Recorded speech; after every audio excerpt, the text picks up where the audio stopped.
那这个今天是叫 Leo Lee 会客室，是第一次首播。我是想透过这个会客室呢，就想跟一些朋友去分享，大家互相帮助。我给你看看啊。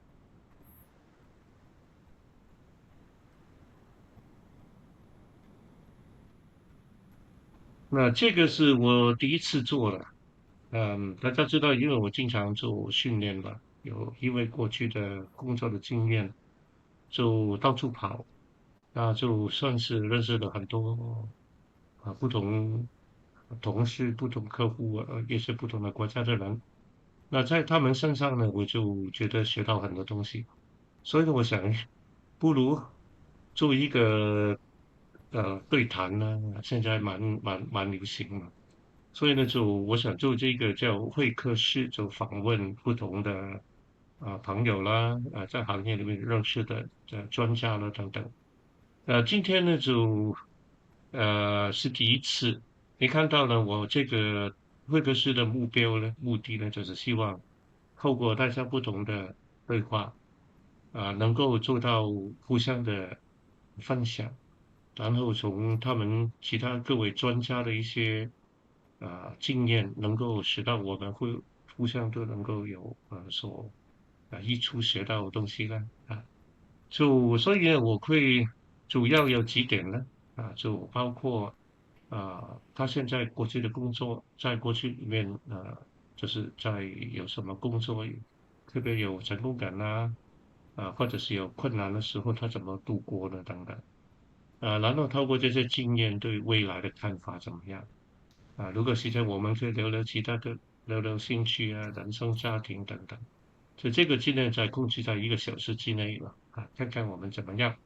那现在呢，就今天是第一次，那我邀请到的一些嘉宾呢是教许等等再把它放出来，那个那个嘉宾的介绍。那这位今天的嘉宾呢叫徐佳敏，徐佳敏是我一个好朋友，其实也是我以前的一个同事，他希望能看得见，我看看能不能把它放大给大家看那许佳敏，佳敏徐呢，他有很丰富的经验，等等，我要把它转回去。有很丰富的经验呢。你看到，从开始他在林权电脑，台湾人都很多人都认识吧，非常有名。就也做过一些外国的大企业呢，AT&T、朗讯、Lucent，也做过3M 这种国际性的大企业，也做过台湾的企业。他现在在 A10 也是很大的公司里面当一个产品开发商业的经理，他有到处飞来飞去，就做很多事情，证书就很多了就我不想去讲了。然后就也做过很多大型的专案，那详细的我们就留给他来讲了。OK，我先关闭这个分享。肖敏，你可以开镜头到你的时间。肖敏你好。嗨，看到我了吗？大家好，那看哎，我是许佳明，很高兴第一次来到 Leo 的会客室，担任他的第一个来宾。其实我们认识很久了，啊，不管是在 Office 里面啊，在 Seminar 里面啊，或在马路上遇到也可以啊。我们常常都在很多 business 的地方都可以遇得到了，所以我们今天很高兴来参加。我们好像有一段时间，最起初我认识你是我从香港，当时有支持台湾的业务，然后我们一起去了很多地方吧，有去美国对吧？啊，有对，去美国，有去新加坡训练，新加好像坡对，还还有什么有地方普吉岛是不是啊？不知道普？OK，吉岛，好像有 还有澳洲。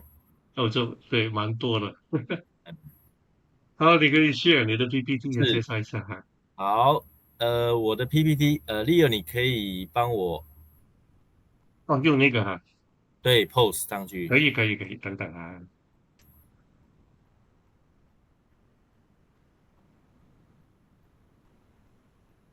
好，大家好，我是许佳明哈。那大部分的时间，从我毕业到现在呢，都在电脑机房里面工作这跟我学生时候念电子科也是相关的，都是跟碰电有关系的东西。后来我有去澳洲念了一个 MBA 啊，所以大致上为什么去澳洲念呢？因为去美国要花2年，去英国呢要花1年，可是要花很多钱，所以呢，可以嗯，去1年又可以花最少钱的呢，就是澳洲了。你有没 OK，有变成土著回来那个吹哦，那个大家我滴嘟一的嘟那个乐器？我的 koala 跟 kangaroo 是我的好同学啊。好好好，那毕业之后呢，我其实就在林群电脑工作，在电脑机房里面做一个 MIS 啊，我啊越往下那个 PPT。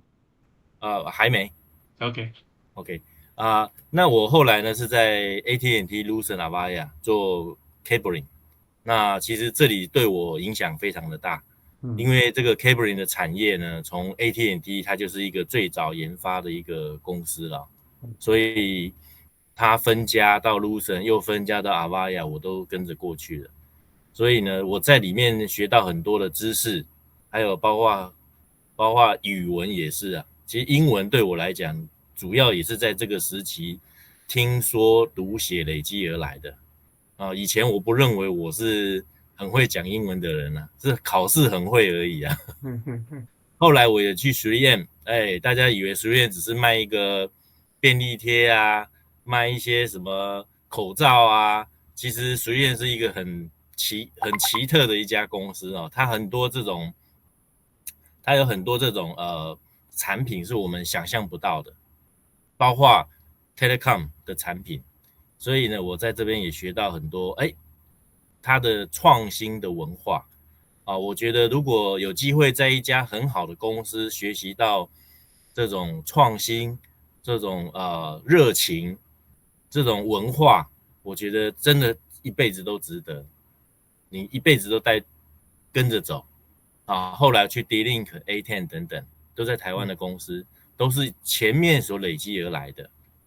那底下这些 certificate 呢，是其实各位可以看得到，什么 PMP 啊，什么 CDCP 啊，CDCS，这 EPI 是 Leo 现在在工作这一家讲师嘛，这些都是我自费而来的，自费去学的。哦这个真的是我花自己的钱，不是公司叫我去的，也不是老板叫我去的，那哎，好学啊。当然也不是我老婆叫我去的都自己真心想学的一旦你真心想学的话你什么都学得起来。你像这个 PMP，以前我就觉得，哎呦，PMP 这个专案管理非常的吓死人啊！怎么电视上都在讲这个证照有多厉害啊，多棒啊！嗯哇，后来我就真的去考了。所以呢，只要你愿意，只要你相信自己可以，你就去。最重要的是你要去做你做了你嗯就有完成它的机会。那底下是一些 project 的部分，我后面有机会再跟各位讲。，OK，好，下一张下一张，OK，，Yes。啊，好，那我这个 Leo 的 topic 呢，他要我给个 topic 了，我是想可以这样子讲的，我的布线人生啊，在我的工作的这个几十年的生活里面这个 cabling 占我了绝大多数的时间那我也想要把它放弃掉，可是呢，没办法，还是在这个行业里面呢，继续贡献我的努力好，OK，下去哈。好，第一家呢，我是在这个林群电脑大家都比较听过，它现在是上市公司哦，在93年到95年的时候呢，我在里面负责电脑中心的一个系统工程师。那我的工作是什么呢？我的工作就是呢，维护这个 Tandem Computer 啊，Tandem Computer 这个真的是第一次看到一台电脑的主机啊，像冰箱一样大啊，各位看一下画面啊，这后面这个这么大一台啊，真的像冰箱一样啊，那个是电脑主机啊。我第一真的很次看有名啊，到这种，我没哎，看过。这个是一个很大的 mainframe 啊，mainframe 啊，各位在学这个计算机概论的时候都会听到这个 mainframe， 就真的就长这样啊。哦，那这个 mainframe 呢，我的工作就是维护它之外呢，每个周六早上啊，那个年代啊，礼拜六早上还要上班，那我们的工作就是礼拜六早上把它关起来。关起来。对，这个 mainframe 怎么把它关机呢？而且要花一个早上哦，哦，很特别吧？那我的工作呢，就像照片右边这个有一台terminal 有没有？一台一个白色这个 terminal， 然后我就要坐在这个 terminal 前面，把那个menu 啊 user menu 打开来，照上面的这个程序啊下指令下 command， 把每一个 process 关掉。在我们所认为以前呢，我们在使用这个286 PC 的时候啊，我们是怎么做呢？我们是把关机是把后面有一个红色的按钮怎么样按下去就关掉了。哦，还有印象吗？286 PC 的时候，但是呢，这个 mainframe 怎么关掉呢？就要在里面下指令，就像 MS DOS 的那个操作程序一样，下一个指令让它把这个 process 关掉，把每一个 process 都关掉之后呢，才能够真正的把机器下档。这个样的过程要花一个早上，大概将近3个小时。我可以问一下，为什么要哎，把它关掉？因为虽然它叫 non-stop， 有没有看到上面有没有 non-stop， 啊，also known as non-stop， 就是也称为 non-stop 的一个机器哈、哦。它这个其实你不关也可以啦。那我们关掉主要是因为什么？它很耗电。省钱。你个星期六、星期天没有人在办公室里面啊，让它还是会吃哦。电的，它是吃很多电的啊。而且我们的机房里面啊，每天都要开着那个冷气呀、哦，所以我们这个每个星期六就要把它关掉。可以但是在今天的角度来看，我们不会关机的了，在今天来说这个机器在当时是卖给谁呢？卖给像证券交易所。，OK。台湾的证券交易所，它就是每天就会有交易嘛，对对。上千上万的交易的次是是。数嘛。那它用这种mainframe 来处理的话，是最稳定、最安全的。哎。那我还知道这一个 mainframe 呢，它是受到美国政府的限制，就是你不可以把这种 mainframe 卖到他不喜欢的国家。OK。啊，他不喜欢谁呢？那大家都知道了。明白。啊，所以这个电脑呢，其实是很厉害的一个 PC 啊，大家要小心啊。那后来这个 Tandem Computer 呢，卖了好几个公司，最后现在在这个 HPE 哦，啊，对，这个现在在 买给 HP 收购了，OK。HPE 这个公司里面，现在还在。那OK。我们那个时候呢，我们的 PC 啊，我们的286 PC 啊，它用的是这种 RG58这种 coaxial cable 嗯啊，那个时候还不晓得有twist pair 同轴电缆啊，这个是同轴电缆哦。那这右边这个呢，就是一个 terminator 啊，如果你没有把这个 terminator 锁上去的话，那个网络是会死掉的。明白。哦，所以那个年代我们用的网络是这样子。OK。OK，下一站哈。好，好，后来呢，我就2年后我离开之后，就来到了 AT&T 台湾分公司哦。那当时我也不晓得他到底在做什么，只知道他有一个 computer room 缺人了，好了我就来了。那来了才发现，哇，这个里面的这个 cabling system 啊，就是 110 block。这个110 block 呢是好大的墙啊，你知道，在机房里面大概我们那个 building 里面大概有500-600个人吧，所有每一个人都有电话线跟网路线，4 pair， 所以他占的位置就很多。那500-600个人的话，你看这个 cabling 会有多大？他用的是那个，我记得是 2 post 的那个 open rack， 很大，好大的，我就维护这个东西，还有电话交换机系统，所以我在这个里面呢，大概有2年的时间呢，都在操作这个东西。好，下个。好，后来呢，这个 AT&T 分家了之后，变成 Lucent Technology， 朗讯科技。这朗讯科技呢，有一年呢，我就被指派去跟 Leo 去澳洲应该是雪梨吧，应该是去雪梨那边上一个 Train the Trainer Program。因为在大中华区呢 ，Leo 当时是在香港，那我是在台湾，那我们要负责教育训练给这个经销商、系统整合商，给他们发证书，所以我们本身要上过课，了解这个课程的内容、理论，还有包括 hands on， 就是实际手的操作，我们都要能够在这个过程当中，依照公司的规范来执行。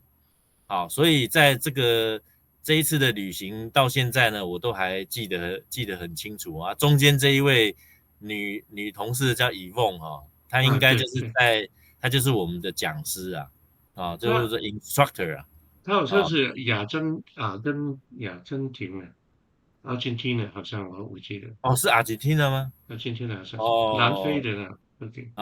她很活泼我印象中记得她非常活泼。开心大家看到我年轻的时候。右边这个是 Leo 左边是我年轻OK， 下一站OK。好，在 Lucent 的时候呢，我已经是一个 trainer 了，而且是一个 technical consultant。那 technical consultant 呢，其实他要做很多这个 project。那其中一个 project 就是台北101，台北101的这个光纤网络设计。那这个光纤网络设计呢，我印象中非常的深刻就是从当时还叫做 OM3 的 Multi-Mode。在那个年代大概2000年那个时候叫 Multi-Mode OM3。那时候就有了。哇，那我是在设计这个光纤，还有一个很重要的问题叫做雷击接地这么高的 building 当时它已经算是 top 1了，世界最高楼了。那怎么样做这个它的这个接地的问题是一个很大的 issue。那当时呢，中华电信是我们的 partner。那我们公司 Lucent 后面的 technical support 呢是 Bell Lab 贝尔实验室的团队那当时就在想说，这个接地要怎么做呢？这么高的楼，那当然这个是一个很复杂的问题这个牵扯到当地国家的一些法规那当地国家有它不同的法律要求，所以呢，这个牵扯到很复杂后来我印象中，后来好像有用什么方式去解决这个问题所以我当时这个台北101在盖到差不多5楼还是10楼的时候，我还有跑到现场去看过所以对我来讲那个印象很深刻。所以101的大楼整个光纤系统是你设计的？对。我不知道，我的那个设计手册还在我手上你危险了，你有国家机密OK。大家如果不知道 Bell Labs 呢，刚才昌明说的 Bell Labs 贝尔实验室贝尔实验室对 Bell 的全名是 Alexander Bell。Alexander Bell 只是那个贝尔这个人，只是发明电话机的那个人，电话通信的那个人。所以 Bell Labs 其实叫贝尔实验室呢，其实是全世界其中最有名的实验室，这是我们以前朗讯公司的一个R&D 的部门，在做开发，都是科学家，很厉害的。因为贝尔实验室拿了很多次诺贝尔 Physics 对的奖吧，对对对，如果没有记但错。但是呢，它太先进了，太先进了，所以他做出来的很多东西呢都用不到，太超前了。好，都我们赚不到继续下去哈。好，谢谢。我们下去好吗？是 时间有限了。诶，这 OK。个这个另外呢，是什么？对我印象深刻这个什么的是这个东西？酒店啊，在台湾有很酒店多酒店啊。这个酒店呢是这样子的啊，因为当时有一些酒店是不合法的啊，随时呢会有警察会来临检。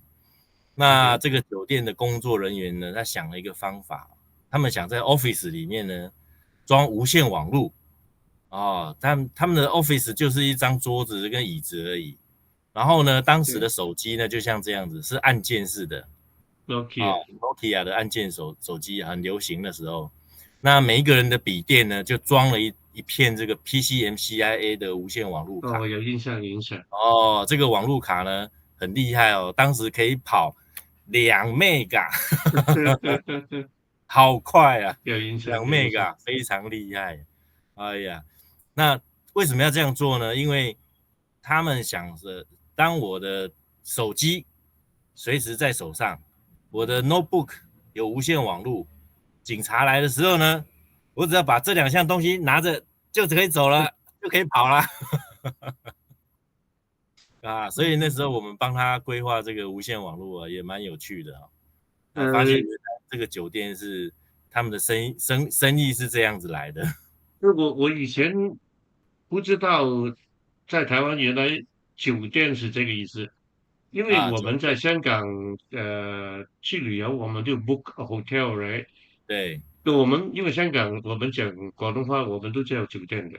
啊，我后来是是是才知道，原来我麻烦台湾的同事帮我 book 酒店，他说哎不能 book 酒店的，他说 book 饭店。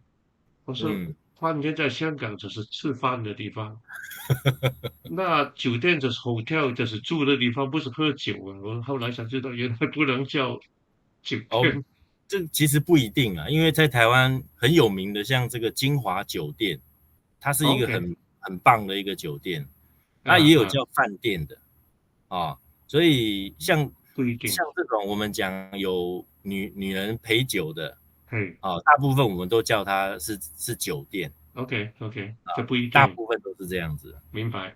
好，我们啊。所以我插一句哈，因为刚才川明说到这个无线网，因为前面他说布线嘛，其实有一段时间，应该是在2000年的时候吧，因为那个无线网刚出来嘛，川明是台湾第一代的无线网的技术跟商业发展经理，他很厉害的。当然technical consultant，是。对对，当然那个时候我也有参与，所以大约嗯，知道一些事情。OK，因为以前我念书的嗯时候有念过这个 wireless，，OK 所以有 OK，点概念。好，这 OK，个呢，这个呢，好，另外呢有参与过一个国防部的专案哦，那这个专案名称我还记得，但是还是不方便讲。那这个专案呢，就是在一个国防部的一个隧道里面呢，很长很大的一个隧道哦，那我们要去帮它铺设光纤哦，大概西元2000年左右那个年代啊。那各位想想看哦，一个隧道很大哦，大到怎么哎，样？要用高尔夫球车，有一个宪哇，兵啊载着我啊去看现场绕着那个隧道走一遍看看那个隧道有多大。那因为用走的实在是很累啊，所以他们就开了一台高尔夫球车来接我。这个是国家机密吧？哎，对对对，这算是一个秘密的地方。啊，这张照片不是真的不是现场的照，OK 片，OK 这个 OK 是 OK 我 OK，从网络上找一个这是可以比较看到的接近的地方。对，OK 对对，大概就 OK，像这样子，好大一个隧道。明白。好，我们再下去哈。好，哦那在 ，OK，Lucent 的时候呢，我们当时的因为是美商公司呢，所以它都会有一个 Technical Director 技术总监，嗯他来指导我们，告诉我们现在的标准啊，还有一些新的趋势啊。那有一次呢，大概应该是1997年那个时候吧，97年、98年的时候，因为他要来台北办一个 seminar，那当时呢，我就被 assign，被指定当他的翻译啊。哇哦，那以前我也没有跟他一对一的聊过天呢，都只是听他在讲话，在 teleconference 上面讲话。结果他嗯，前一天来啊，我只有一个晚上跟他沟通一下，了解一下他要讲的内容，害我很紧张，我都不知道怎么跟他聊天了，我都听不太懂他，到一半的内容他快听不懂了。但是呢，那你怎么做翻译啊？我还是得隔天呢、在现场当他的翻译啊。那很棒哇，啊，那一天我真的是紧张的要死啊！压力很大。对对对，这个地方就是在中山北路的金华酒店。哦，这是刚才你说非常贵的那个地方。对，金华哇哦酒店呢，它这个金华酒店算是中山北路一个很棒的5星级的酒店，很，OK 棒的。OK，哎，好，继续啊。好，啊，这个那后来到了 Avaya 之后呢，是2000年之后咯。那印象比较深刻是在那个2002年的 Cat 6标准出来了。嗯，各位想想看哦，Cat 6现在是2025年了，已经是23年前的东西了，对到现在还在市场上销售，还在卖。，OK OK，所以你看这个东西像以前我们什么 switch 啦、router 啦，3年5年就换了就改啦，对不对？很多功能就出现了，但是这个 Cat 6一直到现在还在卖，所嗯，以做我们 cabling 的这个生意呢，其实是蛮幸运的。我们不用每年去学新知识啊，也不用一直考什么 certificate 啊，对呀对呀，对，故乡的生命周期的舒服一点，很真的长很长。很长。好，继续啊。好哦，三 啊，M 后来我到了3M3M 的话呢，因为那个也是对我影响很大的一家公司3M就是一个很会创新的一家公司。那个年代呢，他鼓励我们去做一些不一样的事情。那我就觉得说，哎，为什么我们 cabling 都在用 PVC 的 cable？原来有这个 low smoke zero halogen B N 五卤的线，那为什么我们不在台湾卖呢？因为进口的 cable 啊很贵，大概贵50%。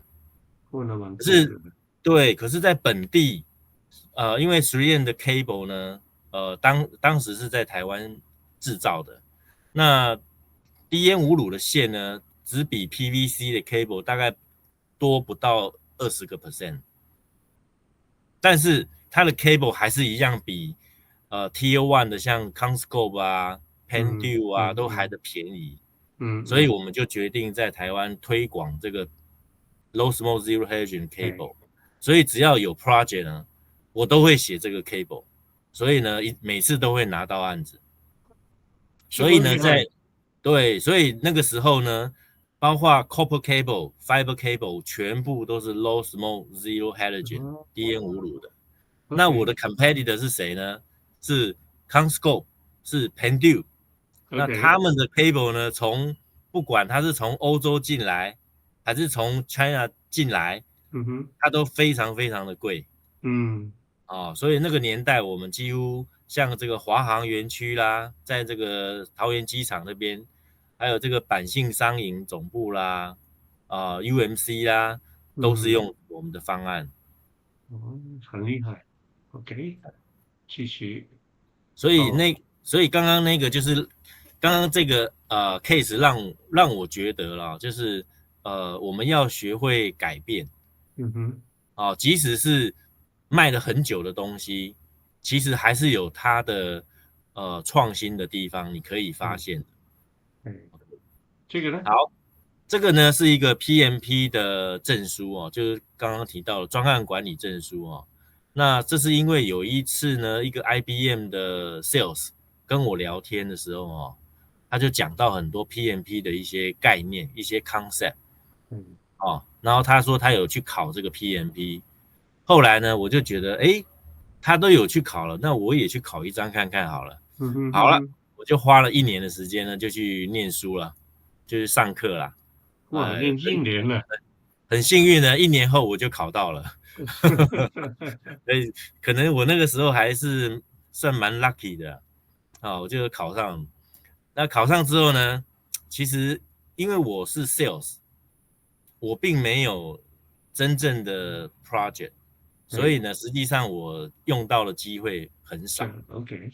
OK，我请教一下，你在台湾考的 PMP 是中文版还是英语版的？哦，我2010年考的时候还是英文哦，哦，OK。纯英文的哦，后来就改成中文了。对，后来改成中文的。啊，OK，OK。嗯，所以你那个时候你考的还是比较难的了。对，是，我觉得是相对讲了，因为我们上 PMP 的课程都是中文讲课嘛，嗯哼。所有的书都是中文的，然后但是考考试的时候英文，拼英文。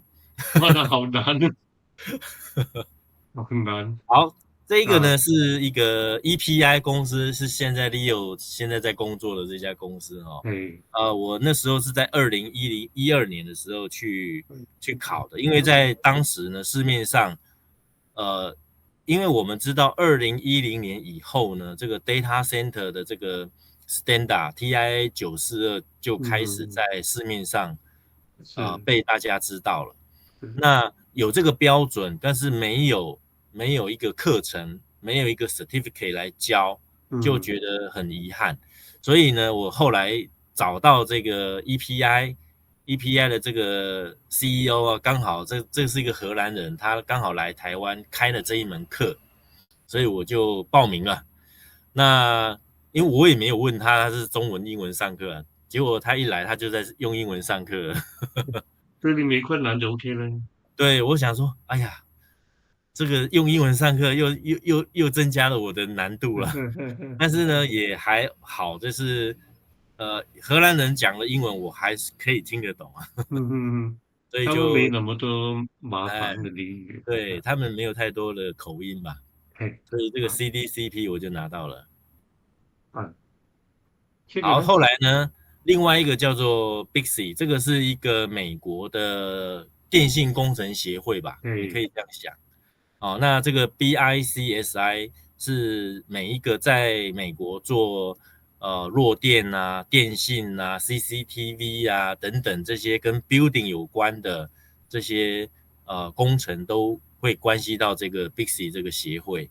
嗯，那他们也开了一个 data center 的一个 design and best practice 的课程。那这个课程呢是开在新加坡，不在哦，台湾。那当时呢，我离开了实验，就觉得说啊，我要往这一条路走，所以我就花了钱，坐了飞机，就到了新加坡去了。也啊，是你自己付钱去哎，对对，新加坡上？都是我自己付钱，我自己付钱，哇哦。坐了飞机就去了，去上课了。所以呢，也了解了一下这个整个 design 的过程哦。是。虽然跟我后面的工作也没有很大的关系，但是我还是觉得人生很愿意花钱在自己身上，还是值得的啦。蛮赞成的，蛮赞成的。OK，然后后来有一年呢，是在这个Google 在台湾开始建这个 data center，那到了 Phase Two 就是第二期的时候呢，他们要做这个80位电力汇流排，嗯嗯那这个东西呢是一个很新的产品，以前我们在台湾所见到的企业的机房，都是用传统的cable 去嗯哼拉的，就是从机柜啊、电源排嗯哼。插 BDU 啊，直接拉到这个 UPS 这些这个流程，但是没有用过这个busway。那我觉得这个东西可以应用在机房里面，实在是太好了。哦，当然这个他也，哎，这个 data center 在哪里？在彰化彰滨工业区，哦在台湾的中间，，OK OK。哎，所以我就去了这个因为林华当时有接他的案子，所以呢，他的大包商的泰兴工程，那我就是做这个 project manager，这是我第一次是真的以这个 PMP 的角度去哇，很做厉害耶。这个 busway，所以所以呢，我在里面看到Google 怎么设计一个 data center，然后呢，更让我惊讶的是呢，里面是 all fiber network 全光纤网络，没有用到一条 copper cable， 就是没有什么 Cat6、Cat6A 都没有，全部都是光纤。这个是2015年的时候，对对对这对，已经一定是全光2015年，纤。对，是我第一次看到台湾第一个整个机房都是光纤的，哇哦，就是在这里。所以你看2015年到现在已经10年了哦。是，台湾现在还有哪一家企业是全光纤网络的？我所以他们的相信超前了我们很多了。应该很少很少公司会这样做嗯所以他们是真的是非常的厉害的Google。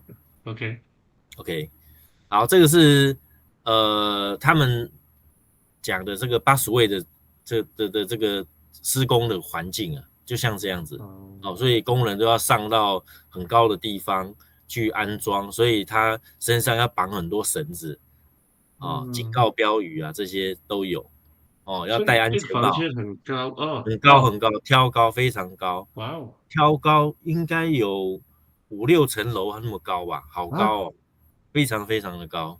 你的意思是里面是空的，有五空的，六层楼对对，是？OK，整个哇哦，空的。哎，好，这个是busway的那个 tab，就是你插这个每一个 tab 就是那个长方形的那个有橘色的电源插孔的，这个下方就是机柜了。各位 OK，看一下黄色那个，黄线那个就是光纤导槽，这个是 Pendu 的那个 对 Fiber 对对，Runner。光纤导槽，对对对。所以当时我在现场看的时候就觉得，哇，这个东西装在里面真的是漂亮，都是钱啊。这个跟我们平常，因为我在叫 CDCP 嘛，那么我们对说里面只有3、4米高，一般的这个 center。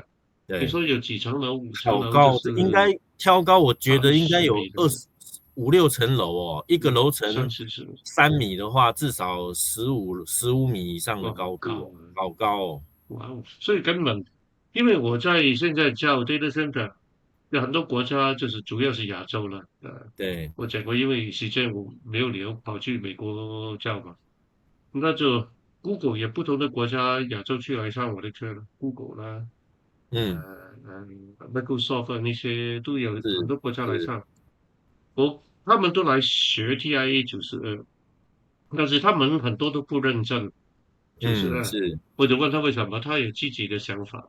你看到他对对对，们就是现在这样吗？是他是们只是用 TIA 的一套方法论，但是实际上呢，做起来不一定。不一定 真的 follow 真的，他的，嗯。对，好，这个好，呢，后来我去了 D-Link ，D-Link 是一个台湾公司啦，很有名。是他以前在 Cisco 那个很辉煌的年代，他也算是跟着他一起成长了很多啊。嗯那他在 Worldwide 有很多 branch office 啊，在大陆呢，当时在大陆2017年的时候，在大陆有一个 project，就是福州的一个数据中心。这个啊那福州数据中心那个前面那个大的那一栋最前面那一栋大的楼里面有300个机也是这个，柜呢。对对对，那300个机柜呢，是我当时参与所有里面的 哇哦，cabling 的设计跟执行啊。也就是嗯说，我在那个期间呢，从设计整个 cabling 到拿到 project，然后呢到生产下订单给代工厂，然后呢送货到这个现场，然后安装，然后测试完成，然后把报告交给使用者，整嗯，个流程我们从一条龙的这个流程呢，我都经历过了。哇哦，所太厉害了，以这个后面其实它这个大楼的后面还有4栋楼啊，每一栋是楼对，是这个吗？每一栋楼后面大概都还能够装1000个机柜啊。哇哦，所以它这个很大的，这个数据中心其实是蛮大的，嗯因为江西是比较在中国的中部啊，所以它设，OK，计在这个地方也有它的用意在了。嗯嗯那另外我也因为 business trip 的问题，机会到印度去出差，跟当地的同事一起去拜访他们的客户，学习看看他们印度人是怎么做生意的，也了解说他们的摇头左右摇还是上下摇，对对对，代表什么意思？对这个蛮好玩的。不过很幸运的是，我在那边没有拉肚子啊，啊，对对，通常都会哎，拉肚子也有病倒了啊，因为没问题的，对，因为我们这个人我们的物种也比较低嘛，我们也不是什么高阶的人啊。啊，我们在看啊，所好，以 OK，对，对，总的来看就是我在 MS 里面的机房里面工作2年整个嗯，在电脑机房里面呢，cabling 部分就大概占了将近21年哇，OK 二十 OK，一年。然后呢，在product rack PDU 大概超过1.5年了，可能4年5年了。然后80位的话有1年这样子，啊，所以怪不得你说你的布线人生啊，对，几乎都是在机房里就面布线的，跟这些 cable 混在一起啊。啊，看来，哎，好，这个建议还 OK，另是，外最后一个我想给我个人的心得了就是第一个就是说，不管怎么样，在 IT 这个行业我们英文还是蛮重要的。虽然我们的国语还是主要的使用语言不过因为在 IT 里面很多技术文件网站white paper包括你可能有机会去出差，去跟别人互动，这个嗯，英文应该还是很重要很重要的。如果你看不懂，或者是你不会说，其实你就失去了一大半的机会了。所以我真的很建议这个有心要学习的，不管你是最低阶、最 low 的这种 cabling 你到最高阶的，不管是 software 还是这种 AI 一定要学英文。在我们的网络世界里面大部分最有实用价值的还是英文，中文其实蛮少的，我实请教了，用的都明白，虽然台湾很多，可是相比这个世界上其他英语的世界里的那些真正有含金量的这些技术文件，还是英文为主。那你是以你的经验呢，想请教一下，因为我是香港人，我们的文化不太一样，我们中文没你们那么好了，但是我们混杂广东话跟英语，就是乱七八糟的。但是你觉得从你作为台湾人本土人的经验，如何学好英语呢？你的呃经验是怎么样学的？有一年应该是我在 AT&T 的时候在那哎，时候工作，因为第一次在外商公司工作而且 AT&T 是一个很大的一家公司它当时在 Global 有将近30万人，嗯，30万人这么多人，哎，然后呢，我有机会跟海外很多国家的人在 teleconference 用电哎，话开会，我哎，那时候就觉得哇，英文好重要，所嗯以呢，嗯嗯嗯，我就在工作的时候，下班之后还去外面学英文。然后呢，你一定是去上那种美语学校，台湾的类似美语学校，像美语补习班那样子。嘿，那个美语补习班就会教你听说就给你一篇文章，叫你把中文翻成英文。那对，翻成英文之后呢，他会来改正你的慢慢慢，错误。然后呢，你要背下来、学下来。然后呢，这个英文老师会跟你1对1的跟你 conversation。哇，那不便宜了，所以呢，就这门课就是1对1的，从你的写到嗯，你的听跟你的嘿，说是一次完成的。所以这种教学方式是我觉得蛮有用的。那我那时就很认真的在学习英文。那学习到什么程度呢？我印象中有一次我睡觉的时候我发现我好像在讲英文，你的做梦也在讲对，英我做梦的时候我都在讲英文，后来我醒来了，我想说奇怪，为什么我做梦你都在讲英文呢、那个时候结婚了没有？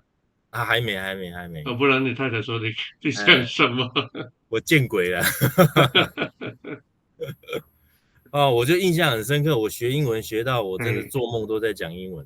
所以那这很不错。如果有一天啊，你觉得你在睡觉的时候还在讲英文啊，那表示你成功了。啊，很棒的。好，继续好，啊。第二个呢是自费进修啊，哈，这个自费进修是我觉得，有时候我们上班了之后就对钱呢很嗯，在乎啊，可以，就公司叫你去学你就学，公司是没有叫你去你就不去了。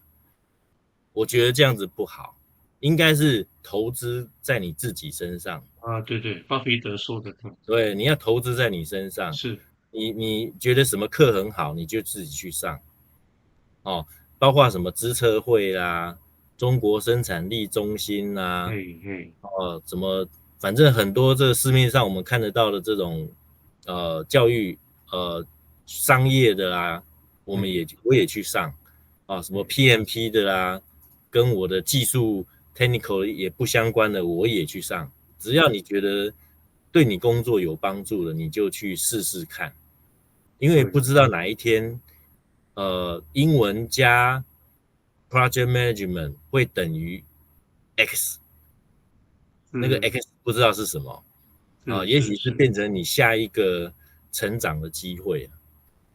OK，嗯，明白，啊，第三个呢就是跨领域啊，就是哎，像我刚刚说的，你不要以为你学电子的，你一辈子都在做电子，你也可以学什么呢？智慧财产权啊，IP 呀、intellectual property 呀、是不是嗯，也可以变成另外一个行业是，啊？这也是一种跨领域。然后，如果你学电子又学 intellectual property，然后呢，你又可以英文很好，那你可不可以再做不同的行业，更有价值的行业，对不对？是，这个我没办法替你决定，但是你可以自己想想看，学多一些哈，永远多都是学一点，好事，对，多学一点。真的真的，对，第四个的话就是找一个终身的癖好啊，哎，我们中文讲癖好啊，癖好就是一种对你觉得人生可以这样子跟着他一辈子的一种习惯也好，或者是一种兴趣也好，哎例如说你喜欢下围棋啊，我把它当成是我一生的癖好，哎，我呢一直有空的时间我就是下围棋，然后跟着别人下，跟不同的人下，或哦，者是很棒，在朋友之间啊，网络上也可以啊。然后呢，最好是你可以把这个癖好呢跟你的工作也可以稍微结合在一起，或者是你喜欢运动，你喜欢骑脚踏车，哎啊，也是一种癖好。哦，喜欢骑脚踏车环岛。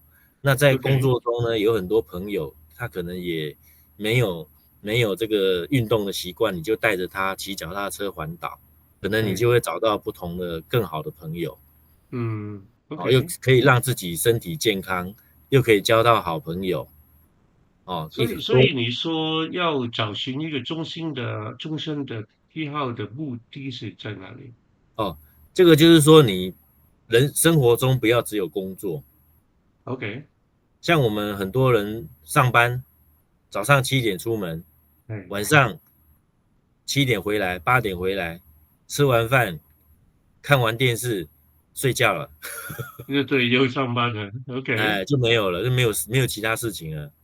哦，这样子人生很快就没有了热情，是是应该是，要找一个跟工作没有那么关联性的，明白，也许好，它是一种运动啊、哦。嗯嗯，那最后一个呢，就是要学习投资啊。哎我工作这些年，我发现，诶，我们工作中常常会遇到很多不同的公司，哎，我们的客户，诶，他们怎么也在成长？他也是可能还没有一个，他本来不是一个上市公司，诶，可能他后来变成一家上市公司了。哎，所以呢，你可能错过了一个投资的机会。那对，你除了这个机会之外呢，第二个是说你要学习一些理论呢、就是怎么样投资，什么叫股票，什么叫债券，什么是叫做 ETF 是，哦。然后呢，更重要的是你要去执行啊，因嗯嗯为像1998年的时候呢，台积电那时候金融危机嘛，亚洲金融危机嘛，香港应该都知道吧？嗯嗯嗯嗯，啊，那时候股票，台湾的股票也都跌，那时候对的台积电啊，股票跌到50几块对啊。那我是在那个时候开始学股票的，对然后呢，我就在98年的时候呢，买了人生第一张台积电的股票，对，50几块买的，然嗯，后过了1年多之后，我在250几块的时候把它卖掉，呜我就赚了20万了，一张股票赚20万。哦，让我印象深刻。我嗯，也很担心说啊，如果我是250块买的，变成50块怎么办？对啊，有可但是呢，能啊，但是如果那个50块留到现在，这张股票就不得了了，对对对一对，千多块了。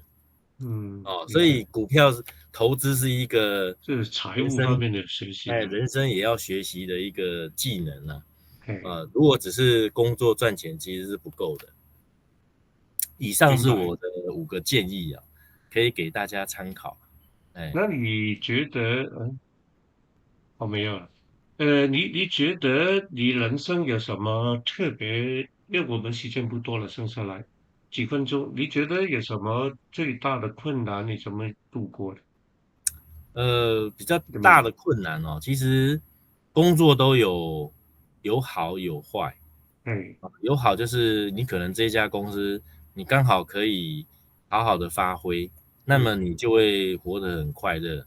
嗯，有时候你到另外一家公司呢，做什么都不行对啊，啊。对啊，有时候你会觉得说，哎，这个就有点像是一只猴子啊，你要叫它在河里面游泳，哎，可能很难。可是如果你要叫它去树上爬树呢，哎，它就爬得很快。所以呢，一个人呢，有时候你会掉到水里，有时候你会在树上，但是你要记得，你在树上的时候要好好的活下去。你掉到水里的时候呢，千万不要放弃，要记那得怎么样很棒啊，从很赞。水里面爬回来，爬到树上去。OK，OK，哎，就是你，因为我们的环境一直在改变，所以我们不知道你现在在什么地方。也许你现在在树上，可能明天你就掉到河里去了。嗯嗯，OK，嗯，人生的确如此。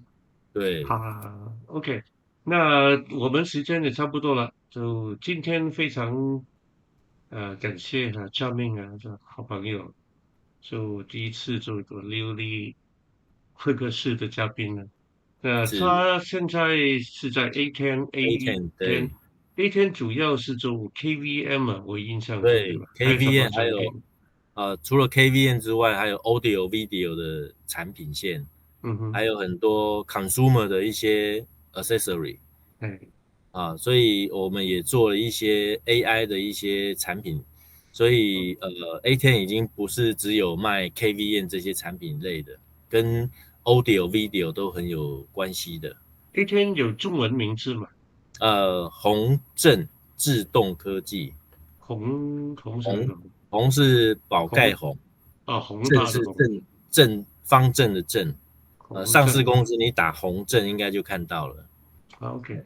所以如果大家有兴趣了解更多这个产品，直接找张明者 OK 了。那是是是，或者找我，透过我大家知道对对对对那个对，会客室在我的 YouTube，我会把这个录影放在我的 YouTube channel，叫做 Leo Lee Data Center。